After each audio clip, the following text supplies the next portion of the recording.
All right. Good morning, everyone, and thank you all for joining us today. I want to recognize my colleagues in government, Councilman Dorsey, Councilman Torrance, Councilwoman Ramos, and our director, Steve Sharkey, for joining us for this important announcement.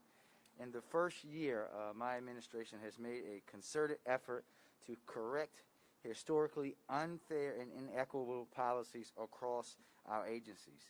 This is in direct alignment with my administration's top priority pillar of ensuring the responsible stewardship of city resources, which is part of our action plan that we released back in December. At the request of Councilman Dorsey, we looked into fees associated with stolen vehicles in Baltimore City and the unfair burden it placed on the victims of that theft. They have enough to deal with after a vehicle has been stolen, and we hope that this updated policy will provide victims some relief by not subjecting them to inequitable and unjust fines. When a car is towed in Baltimore for any reason, the city is still responsible to pay the fee for that tow. Under this new policy, the city will assume the cost of nearly $250,000 annually that is historically assessed in the towing of fees of stolen vehicles. This is about not victimizing our residents and people who have this unfortunate experience twice. We are picking up this tab because it's the right thing to do, plainly put. $130 is a lot of money to someone who's already down on their luck, and we want city residents to know that we will no longer do this, to be more aligned and more sensible on how we have our fees. This is one in a long line of changes our administration is making to implement more equitable practices. Removing barriers for victims is a common sense thing that we hope everyone will agree with, and we will continue to do this throughout of our city operations. As a part of administration's commitment to ensuring this responsible stewardship and management of city resources, we are proud to work with our council members and agencies to reverse this policy beginning February the 1st of 2022. I want to thank all the departments, including DOT, who've been instrumental in making this change. This is yet another shift we are making to reverse course from those outdated policies of the past to move us into a better and more equitable future. And now I'd like to turn it over to Director Sharkey. Mr. Director. Thank you, Mr. Mayor. Thank you for your leadership on this issue. Hello, everyone. My name is Steve Sharkey, and I'm Director of the Baltimore City Department of Transportation.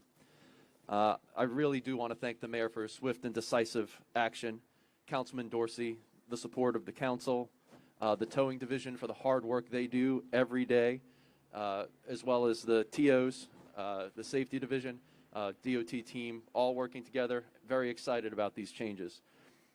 Before this change, in addition to the shock of having their vehicle stolen, losing a major investment, and not having transportation to school or work, residents were faced with paying towing fees when trying to retrieve their vehicles, which was an extra burden. While in the past, no other administrative fees were assessed if reported stolen, if the recipient did not pick up their vehicle within 48 hours of being notified, administrative and storage fees could then be assessed. Moving forward, if your vehicle is stolen, once you provide the police report, all towing fees will be waived. Additionally, you may contact parking fines with a copy of your police report for any citations incurred while the vehicle was stolen. Note, you will still be liable for pre-existing citations not associated with the theft. An updated list of FAQs is available on our BC DOT Towing Division website. Thank you, and I will hand it over to Councilman Ryan Dorsey.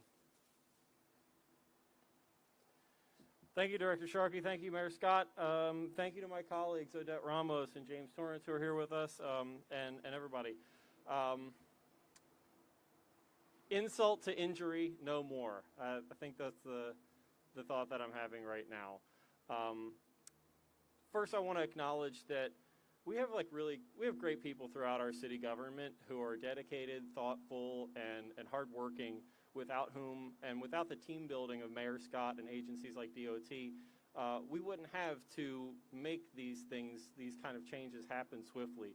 So I do really want to acknowledge folks like Liam Davis, Michelle Wurtzberger Liam Davis at DOT, Michelle Wurtzberger at BPD, Nina Themelis in the Mayor's Office of Government Relations, and Daniel Ramos in the city administrator's office, all of whom I've worked with on fee elimination and equity issues like this one. I want to tell you a story about a related fee. A couple of years ago, I was contacted by a constituent who had had his vehicle stolen, and and he reported it immediately that morning. And it was recovered in Washington, D.C. 24 hours later, by which time it had racked up a dozen tickets here in Baltimore City before making its way to D.C. He was able to get his vehicle back very easily, but then in order to get those fees waived for the citations that it had racked up in that one day, he went to the finance department to have them waived, and they said, you need a report from BPD in order to submit that report to the state's attorney's office in order to request that the citations be abated. And you will have to pay the police department for that report. And so similar to this towing fee that we're talking about here today, I went to the police department and said, why are we charging victims to get a copy of a police report just so that they can hand it back over to city government in order to have a city fine waived? And I'm really thankful to be able to say today that that fee for victims of to get police reports is also in the process of being waived, along with this towing fee, as a completely separate endeavor, the kind of thing that's happening inside of our city government on a day-to-day and weekly basis. And so I'm really thankful for the partnership to understand the perspective of the victims and people in the city who are struggling for a wide variety of reasons, and that it's not just happening in my district. I'm not the only one bringing these things to the mayor's office. Councilwoman Ramos and Councilman Torrance are here today because they also spoke to me about having these same issues brought to them by constituents in their district. And this is a collaborative effort to say that we have simple policy changes that can improve the quality of life for people that we can make without hesitation. And I'm just so thankful to Mayor Scott and to Director Sharkey for making this happen. Thank you. Thank you, Mr. Councilman. And with that, we will take any questions you guys have today.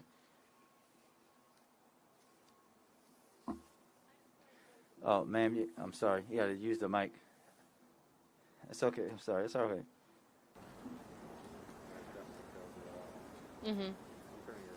It's on. I wanted clarification about, you mentioned the victims right now, do they still have to pay to get proof for stolen vehicle to waive fees, or is that in the works right now to get that? So both of them. So if you're picking up your car when it's stolen, that fee is gone, and you don't have to pay for the report to get the report to hand it over to DOT to get fees wiped away.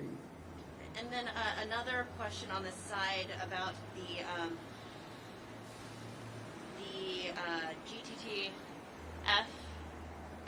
report that was released today. Do you have any comment to say about that? Yeah, I'll simply say that as this is a legal thing, my official thing will be coming from the city solicitor's office. I know that we gave comment, and that comment that I had is what we're gonna continue to say. But I just want to remind everyone, this is an investigation that I asked for when I was a council person, along with Councilman Dorsey at that time, and we're thankful that we have the results now. Okay, thank you.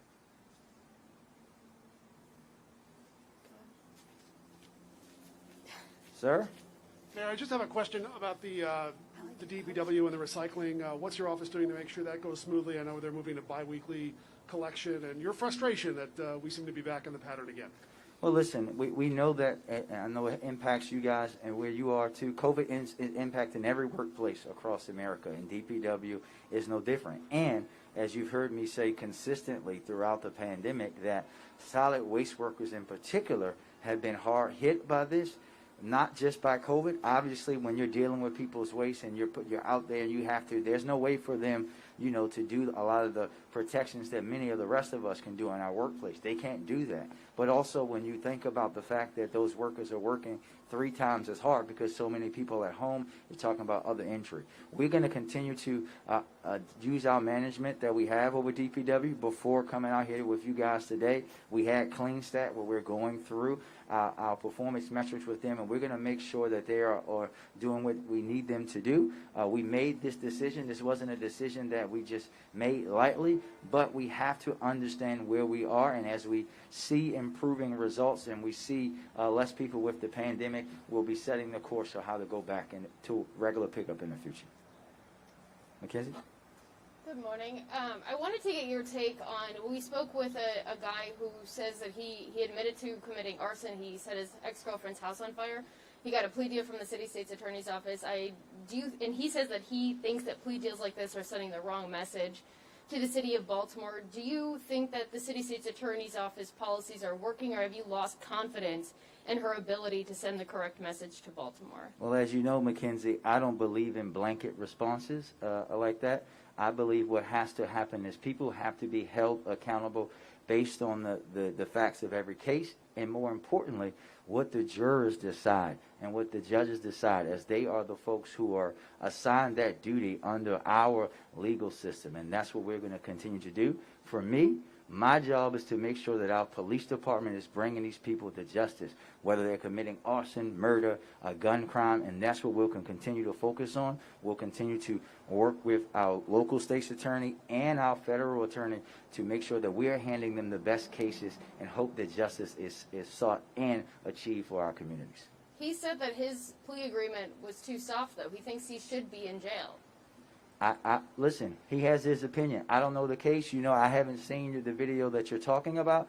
What I said remains true. We have to make sure that justice is met for families across the country, across the city, in a swift way, in a certain way, and these things are going to be done on a case-to-case basis.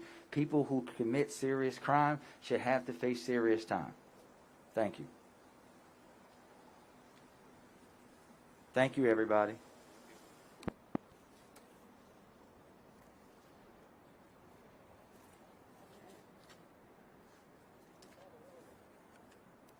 Wait, that goes inside?